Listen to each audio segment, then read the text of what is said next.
kita maupun sejarah dunia. Yang kedua, saya bicara tentang dua hoax, yaitu tentang pemilu curang.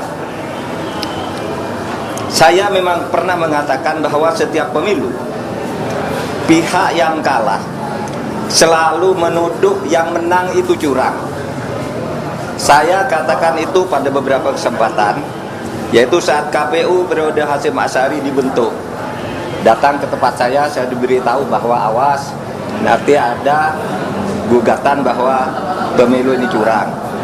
Begitu juga saya pidato itu secara terbuka saat pembentukan TV pemilu di Trans TV pada awal tahun 2023.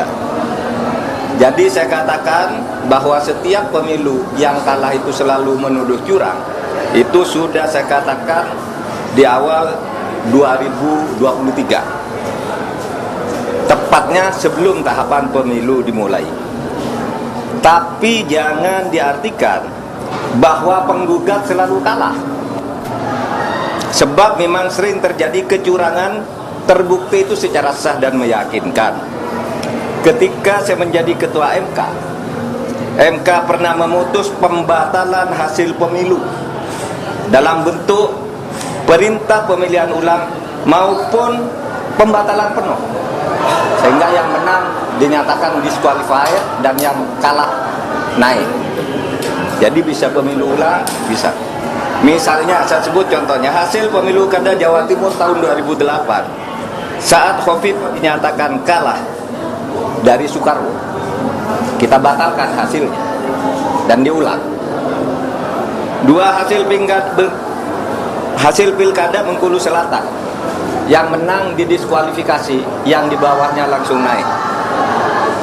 3, hasil pilkada Kota Waringin Barat sama dengan Bengkulu Selatan, dan banyak lagi kasus di mana ada pemilihan ulang terpisah, daerah tertentu, desa tertentu dan sebagainya.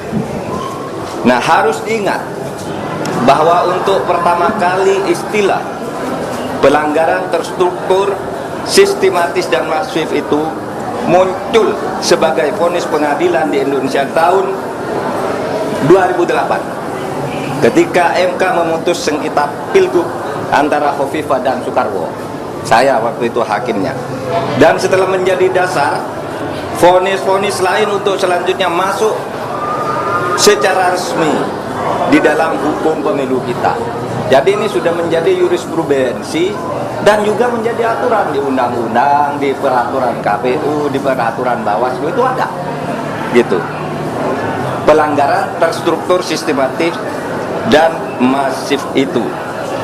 Jadi ini bukan hanya jurisprudensi sekali lagi, tetapi juga termasuk di dalam peraturan perundang-undangan, dan buktinya banyak pemilu itu dibatalkan, didiskualifikasi, ya.